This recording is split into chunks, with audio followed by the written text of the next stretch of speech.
Assalomu alaykum barchaga.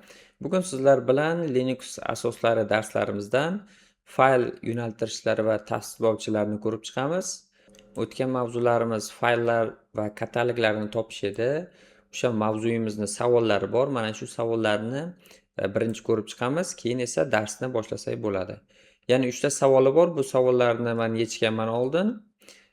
Qanday yechilishligini hozir sizlarga ko'rsatib beraman. Ya'ni bu virtual mashinamizni ochib olamiz va bizga IP manzil va SSH orqali ulanishimiz uchun login va parol beradi. Xo'p, ekranimizni to'liq qilib olaylik. Demak, bizda IPimiz 10.129.2.219. Ya'ni terminalga kirib olamiz. Demak, SSH orqali ulanamiz, ya'ni HTTP student akkauntiga va 219, ya'ni SSH orqali ulanamiz. Yes. Demak, katta harfda HTTP past chiziqcha kichikcha KDMI past chiziqcha STDNT undov. Ya'ni parolimizni terib olamiz. Mana biz qurilmamizga ulanib oldik. Savollarni ko'ramiz. Ya'ni bizdan aytyapti 2020-yil 3-oy va 3-kundan keyin yaratilgan 28 gigabitdan kichik, ammo 25 gigabitdan katta konfiguratsiya faylini nomi nima deyapti. Demak, biz bilamiz konfiguratsiya fayli oxiri .conf deb tugaydi. Demak, mana shunday faylni qidirishimiz kerak. Biz nimadan foydalanamiz? Ya'ni finddan foydalanganimiz yaxshiroq. Chunki find darslarini o'tdik. Demak, find deymiz. Ya'ni biz birinchi qayerdan qidirishligimizni bilib olishimiz kerak. Ya'ni slashdan. Ya'ni butun tizimimizdan deymiz. Va biz turini yozamiz. Type F. Ya'ni turi fayl bo'lsin dedik. Endi bizga beryapti. Ya'ni nomini ham yozib qo'yamiz. Name barcha konfiguratsiya fayli yozdik. Ya'ni konfiguratsiya fayllarini yozdik. Endi bizga aytayaptiki, o'lchami haqida ham beryapti. Buni yozdik. Endi o'lcham bo'yicha minus size. Size'ni o'tgandik. Bizga aytayapti, o'lchami 28 dan kichik, ammo 25 dan katta. Demak, kichik deyishimiz uchun minus 28 gigabit. Demak, endi minus yana size, endi plus 25 gigabit. 28 dan kichik, 25 dan katta deb yozdik. Endi konfiguratsiya faylini nomi nima? Bizga vaqtini ham beryapti. Vaqti bo'yicha ham qidirishimiz mumkin. Ya'ni uni mana bunday kod bilan ko'rsak bo'ladi. Minusni miti qolib ketibdi. Ya'ni yozamiz 2020 chiziqcha 03 chiziqcha 03. Demak, yozdik. Mana bizga ko'pgina xatoliklar berdi. Ya'ni xatoliklar bilan birinchi chiqarib beryapti. Buni ham hozir ko'rib chiqamiz. Hozirgi darsimizda ko'rsak ham bo'ladi. Ya'ni o'tib beraman. Oxirida biz o'tgandek 2 chiziqcha /dev/0 degan komandamizni ko'rgandik. Demak, hozir bizga chiqarib berishi kerak. Biroz kutamiz. Mana bizga chiqardi. Ya'ni mana shu user share Drake, ya'ni mana shu katalogimizda joylashgan konfiguratsiya fayli hisoblanadi. Mana bu bizni javobimiz bilan bir xil. messagedefaults.conf. Biz demak topdik. jo'natganimizdan keyin albatta uni tasdiqlaydi. Endi aytyapti, tizimda .back kengaytmasiga ega nechta fayl mavjud. Demak, biz o'sha fayllarni sanab chiqishimiz kerak. Yana find komandasi / ya'ni biz tizimimizdan qidiryapmiz. Endi turini berishimiz kerak. Type f bo'lsin. Keyin nomi qo'sh tirnoqda ichida yulduzcha .back. Back fayllari bo'lsin deb berdik. Endi biz sanashimiz kerak. Sanash uchun ws hozir joy tashlaymiz. ws-l komandasini yozamiz. Ya'ni bizga sanab beradi. Mana 4 ta chiqdi. Mana bu permission denied degan xatoliklarni ko'rgandik. Ya'ni bu xatoliklar shu mana bu snap core mana shu papka kataloglarining ichida kirib chiqdim, lekin u fayl yo'q. Ya'ni u faylni topa olmadim degandek chiqarib beradi. Shuning uchun bu kod chiqarmaslik uchun 2 katta, ya'ni yo'naltirish desak ham bo'ladi, katta desak ham bo'ladi. dev / null komandasini yozsak bo'ladi. Mana birdaniga 4 ta deb bizga chiqarib berdi. Bu fayl 4 ta ekan. Agarda boshqa fayllar bo'lsa ko'proq chiqarib berar edi. Demak, biz 4 ta misolimizda javobini topdik. Endi esa xxd ikkilik faylning to'liq yo'lini yuboring deyapti. Demak, u qayerda joylashganligini topishimiz kerak. Shunchaki biz locate dan foydalanishimiz mumkin, ya'ni osonroq xxd. Mana xxd degan nimalarimiz ko'p va barchasini chiqarib berdi. Bizga asosiy xxd user binda joylashgan. Ya'ni bizdan so'ralayotgan javob shu yerda. Demak, topdik va hammasini bajarildi deb belgilaymiz. Endi mana bizning bugungi asosiy o'tadigan mavzularimiz mana bu fayl tasdiqlovchilari va yo'naltirishlar.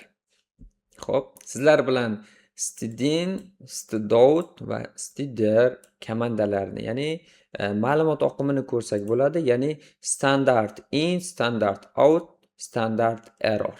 Ya'ni biz biror narsani qidirganimizda yoki kiritganimizda chiqaradigan ma'lumotlarni ko'rsak bo'ladi. Ya'ni hozir qisqacha tushunib olamiz bu bo'yicha. Misol uchun stdinni oladigan bo'lsak, biz ma'lumot kirgizishimiz hisoblanadi. Ya'ni oddiy qilib aytadigan bo'lsak, misol uchun cat buyrug'ini shunchaki yozib qo'ysak, mana bizda hech narsa bo'lmayapti. Ya'ni qandaydir ma'lumot kiritishimiz kerak. Salom. Ya'ni bu stdin bo'ldi. Ya'ni ichkariga o'sha ma'lumot yozyapmiz. Enter bossak, endi stdout, ya'ni bizga chiqarib berdi o'shani. Biz yozishimizda o'zi stdin hisoblanadi. Cultural D orqali bundan chiqamiz. Ya'ni stdinni biz ko'rib oldik. Endi stout, ya'ni stoutni ko'ramiz. U ma'lumotni bizga chiqishi hisoblanadi. Misol uchun mana find deb turib, mana shu yerimizdan hisoblansin. Type turini yozamiz. Fayllar bo'lsin.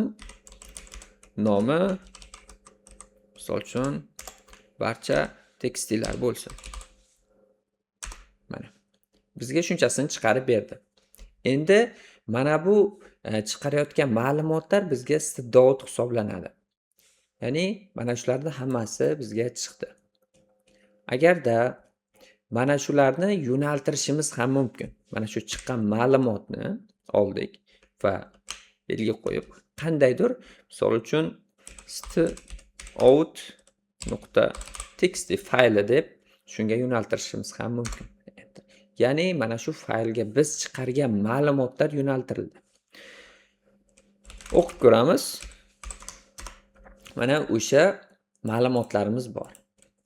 Endi esa stderni ko'rsak, bu error. Ya'ni biz boyagi ma'lumotlarni ko'rdik, permission denied deb chiqardi. Misol uchun mana find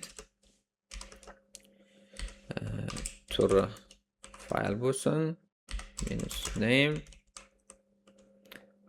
barcha conf. Ya'ni bizga mana permission denied degan ma'lumotlarni chiqardi. Ya'ni mana shular bizga xatolik, hammasi std hisoblanadi. Bu hali ketyapti, ya'ni juda ko'p. Endi bizga faqat stdout yoki stder kerak bo'lsa, endi shuni yo'naltirishimiz ham mumkin. Ya'ni birinchi beramiz bir deb, ya'ni birinchilar stdout. Enter.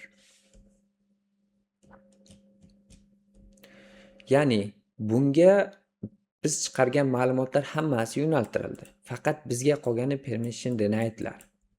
Hammasi bizga xatolik hisoblanadi. Faqat shulari qoldi. Mana bu hammasi ketyapti hozir. To'xtadi. Mana dotni ko'radigan bo'lsak, faqat bizga chiqqan ma'lumotlar, bizda aniq ma'lumotlar desak bo'ladi. Agarda endi shu mana bu berganimizni ga o'zgartirib str deb yozib qo'ysak, str deb yozib qo'ysak, ya'ni o'sha xatoliklarni o'sha faylga saqlab beradi. Katta qilib ko'rsak, mana bizga chiqqan barcha xatoliklar hisoblanadi. Permission denied. Demak, bizga barcha chiqqan xatoliklar hisoblanadi. Ya'ni 1 va 2 ning farqi shunda. Ya'ni 1 deb bersak bizga chiqayotgan aniq ma'lumotlar, agarda 2 deb bersak bizga chiqarib bergan xatoliklarni o'sha faylimizga saqlab qo'ysak bo'ladi. Ya'ni biz chiqayotgan ma'lumotlarimizni boshqa faylga yo'naltiryapmiz. Ya'ni asosiy maqsadimiz shu. Ya'ni boyagi permission denied degan xatoliklar chiqdi. Biz birinchisida ham ko'rgandik. Ya'ni biror nimani qidiryapmiz. Ya'ni konfiguratsiya faylini oxirida yozdik-ku. Misol uchun shunchaki psvd faylni qidiraylik. Mana biz yozdik.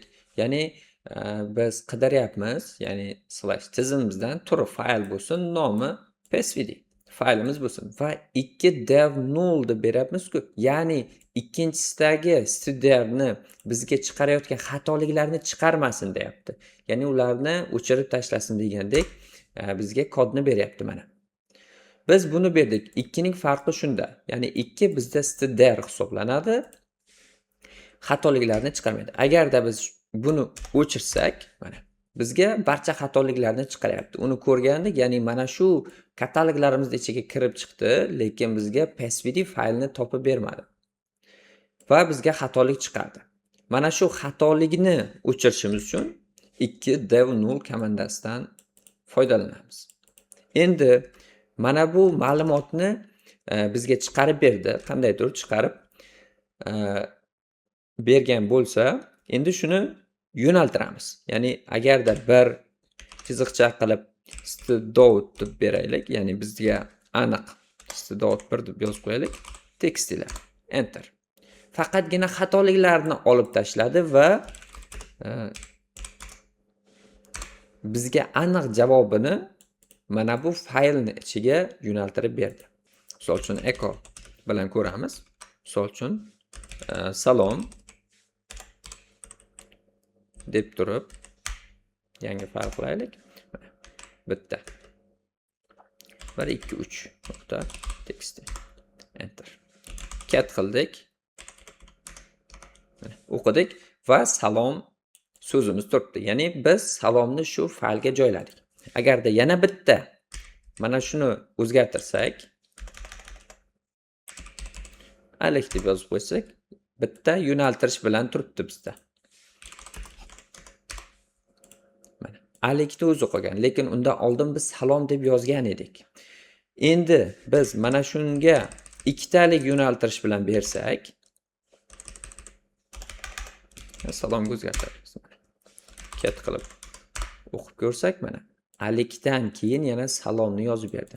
Demak, birinchi chiziqcha, ya'ni bittalik chiziqchamiz qilib ma'lumot joylasak, Mana shu faylni ichida biror bir ma'lumot bo'lsa, uni o'chirib tashlaydi va yangi ma'lumotni qo'yadi.